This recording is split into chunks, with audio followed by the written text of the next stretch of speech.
नमस्कार दोस्तों, आप लोगों ने सुना होगा चतुर, चालाक, धूर्त और स्वार्थी लोगों से हमेशा दूर होना चाहिए। उसे जितना दुश्मनी महंगा होता है, खतरनाक होता है, उतना ही उसे दोस्ती भी खतरनाक और महंगा साबित होता है। और दोस्तों, वर्तमान में सबसे अधिक कोई धूर्त देश है वो है अमेरिका। उससे दोस्ती और दुश्मनी दोनों ही महंगा साबित होता है। जो उससे दूर रहा वो बच जाता है और अमेरिका दोस्त बन के ही लूटता है और दुश्मन बन के ही उसे खत्म करता है। और दोस्तों, जो हाल आज यूक्रेन का है, सेम टू सेम हाल अमेरिका ने नेपाल का करने का अनाउंस कर दिया है। बड़ी बात यह दोस्तों, जिस प्रकार से यूक्रेन के रास्ते अमेरिका वालों ने रूस को घेरने का प्रयास किया और दुनिया युद्ध में आज पहुंच चुका है, सेम टू सेम काम अब अमेरिका वाले नेपाल में कर रहा है। यानी कि नेपाल के रास्ते अमेरिका चाइना में घुसना चाह रहा है, भारत में घुसना चाह रहा है। और नेपाल सरकार ने अमेरिका का बहुत बड़ा समर्थन कर दिया है। शेर बहादुर देववा के समर्थन से पूरे नेपाल में हड़कंप मचा हुआ है। नेपाल के तमाम विपक्षी पार्टियां कह रहा है कि भैया ये देववा सरकार कर क्या दिया। आखिरकार जहां पे हमारा दो पड़ोसी देश चुप था, भारत चाइना दोनों चुप था, यूक्रेन मुद्दा पे, रूस मुद्दा पे, यहाँ पे ये नेपाल सरकार ने क्या किया। दोस्तों, आप जानते हैं हाल ही में क्या हुआ है। यूनाइटेड नेशन में रूस के खिलाफ एक प्रस्ताव आया। उस प्रस्ताव में दुनिया के कई सारे देश ने समर्थन दिया, यानी कि 150 से अधिक देशों ने समर्थन दिया। लेकिन बड़ी बात तो यह दोस्तों, इस प्रस्ताव को भारत और चीन और यूएई यानी कि तीनों देश ने वोटिंग किया ही नहीं, यहाँ से दूर चला गया। यानी कि 3 देश था जो वोटिंग नहीं किया, बाकी बाद में रूस ने खुद ही उसे वीटो पावर लगा के रद्द कर दिया था। लेकिन बड़ी बात तो यह है, इस प्रस्ताव को नेपाल ने पूरा समर्थन दिया था, इसीलिए नेपाल में अभी हलचल मचा हुआ, कोहराम मचा हुआ है। और बड़ी बात तो यह है, अब नेपाल के लोग कह रहा है कि जो हाल यूक्रेन का हुआ है, रूस को बर्बाद करने के लिए यूक्रेन में अमेरिका वाले ने क्या क्या नहीं दिया, फंड दिया, सब कुछ दिया और आज यहाँ तक पहुँचा दिया है। अब वही हाल हमारे देश का हो जाएगा। दोस्तों, बहुत बड़ी बात है, मैं आपको तमाम बातें बताऊँ अगर हुआ क्या है। लेकिन इन सबसे पहले आप लोग को बोल दूँ दोस्तों, नेपाल भारत का सच्चा मित्र है, ये बात आप मान लो। और वर्तमान में चाहे चाइना हो चाहे अमेरिका हो, दोनों का अपना अपना स्वार्थ है। क्योंकि दोस्तों, कई सारे मित्र बोलते हैं भैया जब यहाँ पे अमेरिका वाले एंट्री कर लिया है, चीन वाले एंट्री कर लिया है, तो भारत यहाँ पे चुप क्यों है। भारत सरकार अपना दाव क्यों नहीं खेलता है, अपना दिमाग क्यों लगाता है। दोस्तों, मैं आपको ये तमाम बातें बताऊंगा, लेकिन इन सबसे पहले आप लोग को बोल दूँ मित्रों, आप लोग वीडियो पूरा देखते लेकिन वीडियो को लाइक करना ही भूल जाते। इसीलिए सबसे पहला काम तो ये कीजिए, वीडियो को लाइक कर दीजिए और फिर सेकंड काम चैनल को सब्सक्राइब कर दीजिए। क्योंकि दोस्तों, कई सारे मित्र वीडियो देख के निकल जाते, सब्सक्राइब बिल्कुल नहीं करते हैं। और जितना हो सके कमेंट भी करें, मैं आपको कमेंट पढ़ता हूँ। और दोस्तों, इस वीडियो को अपने दोस्तों तक पहुंचाइए, शेयर कीजिए, ताकि उन्हें पता चल पाए कि दुनिया के इस रेस में भारत का क्या पोजीशन है, भारत सोचता क्या है और आगे होने क्या वाला है। मैं सबसे अलग और सबसे यूनिक वीडियो बना के आपको लोगों के सामने में लाता हूं, ये बात आप लोग जानते भी होंगे।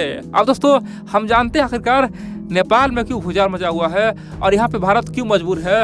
न तो अमेरिका जैसा खेल खेल सकता है, न ही चीन जैसा स्वार्थी बन सकता है। आखिरकार ऐसा क्यों है, भारत ही क्यों मजबूर है नेपाल को लेकर।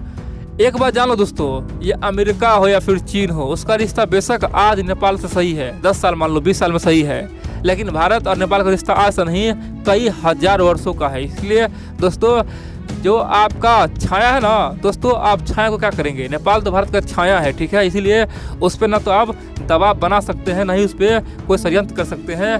उसे प्यार से ही समझाया जा सकता है। भारत को पता है कि बेशक नेपाल कुछ समय के लिए चीन के पास जाया, अभी चला गया है, चीन का बात मानता भी है, लेकिन भारत को पूरा यकीन है कि आने वाले भविष्य में, यानी कि 400 साल, 500 साल, 1000 साल तक फिर से भारत का रिश्ता नेपाल से बढ़िया रहेगा। यानी कि कभी कभी दोस्तों आप देखेंगे तो शेयर बाजार में भी ग्राफ ऊपर जाता है फिर नीचे आता है, लेकिन उसी प्रकार से ग्राफ ऊपर निकल जाता है, ठीक है। उसी प्रकार दोस्तों, रिश्ता भी नेपाल भारत का सही है। कभी कभी बीच में खटास आता है, भारत को पता है कि यह समय खटास का, इसीलिए भारत दबाव नहीं बना रहा है। हाँ, जिस दिन मित्रता होगा तो फिर यहाँ से आने वाले 1000 वर्षों तक फिर से अच्छा रिश्ता बॉन्ड हो जाएगा। इसलिए भारत दबाव नहीं बनाता नेपाल पे, नेपाल को जो इच्छा है वो करने देता है। और यही कारण है कि यहाँ पे अमेरिका और चीन दोनों यहाँ पे एक्टिव हो चुका है। भारत चाहता तो दोनों को धक्के मार के यहाँ से भगा देता, नेपाल से अमेरिका चीन दोनों को निकाल सकता था, लेकिन भारत ने ऐसा नहीं किया। क्योंकि भारत को नेपाल को हमेशा हमेशा अपना मित्र बनाना है। ये नहीं कि अभी काम है, काम करके निकल जाओ, बाद में तो उसे छोड़ देना है। दोस्तों, ये नीति अमेरिका का है और चीन का है, हमारा नहीं है। और वो भी अपने पड़ोसी के साथ ऐसा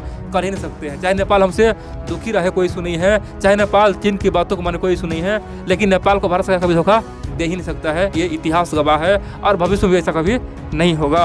अब आप बोलेंगे तो अभी क्या हुआ है, क्यों नेपाल में घमासान मचा हुआ है। दोस्तों, आप जानते हैं नेपाल में वर्तमान में जो पार्टी है ना, जो कांग्रेस पार्टी है, जो अभी सत्ता में आया हुआ है दोस्तों, उन पे बड़ा आरोप है नेपाल में कि भैया ये पार्टी तो अमेरिका का गुण गाता है, यानी कि शेर बहादुर देवरा तो अमेरिका का पक्षधर है। और दोस्तों नेपाल में हाल ही में MCC नाम का एक प्रस्ताव आया है अमेरिका से, उस पर भयंकर विरोध चल रहा है जगह जगह दोस्तों, उसके खिलाफ मोर्चा खुला हुआ है।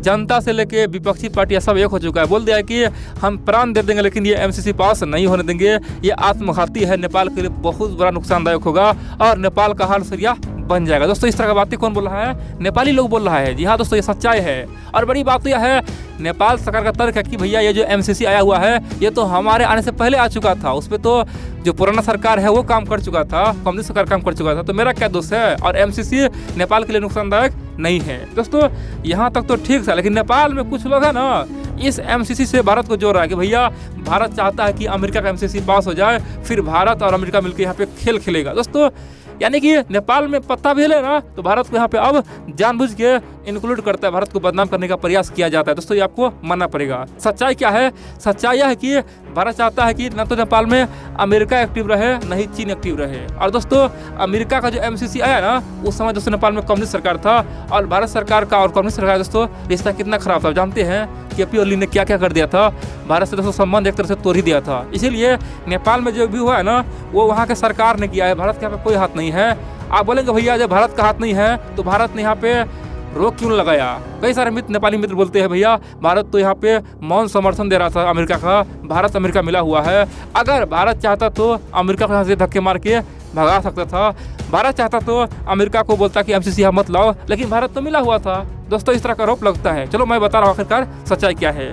देखिए दोस्तों, भारत को पता है कि जिस प्रकार से चीनी हस्तक्षेप करने के बाद हमने नेपाल को समझाया था, फिर क्या हुआ, पूरे नेपाल में भारत के खिलाफ विद्रोह शुरू हो गया। जी हाँ दोस्तों, ये साल था 2013, 14 और 15 का, जब चीन नेपाल में हस्तक्षेप कर रहा था, जगह जगह दोस्तों लोन दे रहा था। भारत सरकार ने नेपाल सरकार को समझाया भी कि ऐसा मत कीजिए, चीन बहुत ही सत्तिर और बहुत ही चतुर है, जो हाल तिब्बत का किया वही हाल भविष्य में हम लोग का भी कर सकता है।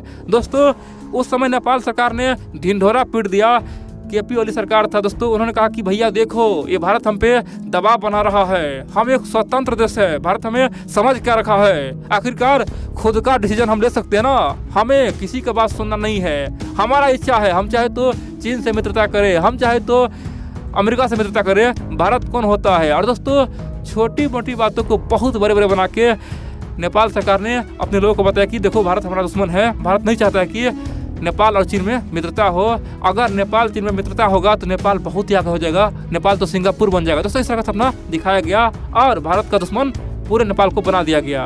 तो भारत को पता है कि अगर हम MCC पे कुछ बोलते हैं ना, MCC के लिए हम कुछ बोलते हैं भैया, तो फिर यही होगा, नेपाल के तमाम सरकार मिल जाएगा, तमाम पार्टी मिल जाएगा और बोलेगा देखो भैया भारत अब MCC पे बोल रहा है, भारत नहीं चाहता है कि नेपाल अमेरिका एक हो जाए, नेपाल अमेरिका में व्यापार हो, भारत हमारा दुश्मन है, हमारा विकास रोकना चाहता है। दोस्तों इस तरह का आरोप लगेगा, इसलिए भारत सरकार चुप है। अब जो करना है नेपाल सरकार को करना है, नेपाल जनता को करना है। इसलिए मैं तो आपको एक बात बोलूँगा, नेपाल में कुछ भी हो ना, भारत को आरोप मत दीजिए। दोस्तों कई सारे मित्र है जो बोल रहा है कि MCC में भारत का हाथ है, या फिर दोस्तों एक बात बोलूँ मैं, भारत बहुत ही दुखी है, चाहे MCC हो या फिर चीन का यहाँ पे निवेश हो, दोनों से भारत दुखी है। भारत ने नेपाल को क्या नहीं दिया, मित्रता निभाया, कुछ भी हुआ, चाहे कोरोना संकट हुआ या फिर कोई भी मुसीबत हुआ, चाहे नेपाल में अर्थक्वेक आया, भूकंप आया, दोस्तों हर समय भारत सबसे पहले सबसे आगे गया है, अपना जान दांव पे लगा गया है।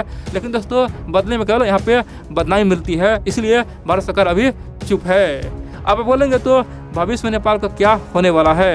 दोस्तों कुछ नहीं, आने वाले समय में वहाँ पे लोगों का ध्यान आज निकल दोस्तों खुलने वाला है, चाहे 5 साल बाद हो, 10 साल बाद हो, फिर समझ में आएगा कि असली मित्र कौन है, अमेरिका है या फिर चीन है, फिर भारत है। और दोस्तों सच्चाई को आप छुपा नहीं सकते हैं, बेशक कुछ समय लग सकता है, लेकिन भविष्य में नेपाली जनता ये बात जानेगा कि भारत कितना उसके लिए महत्वपूर्ण है। और फिर दोस्तों यहाँ से नई पारी शुरू होगा, तो फिर आने वाले 1000 वर्षों तक भारत नेपाल का रिश्ता कोई खराब कर ही नहीं सकता है।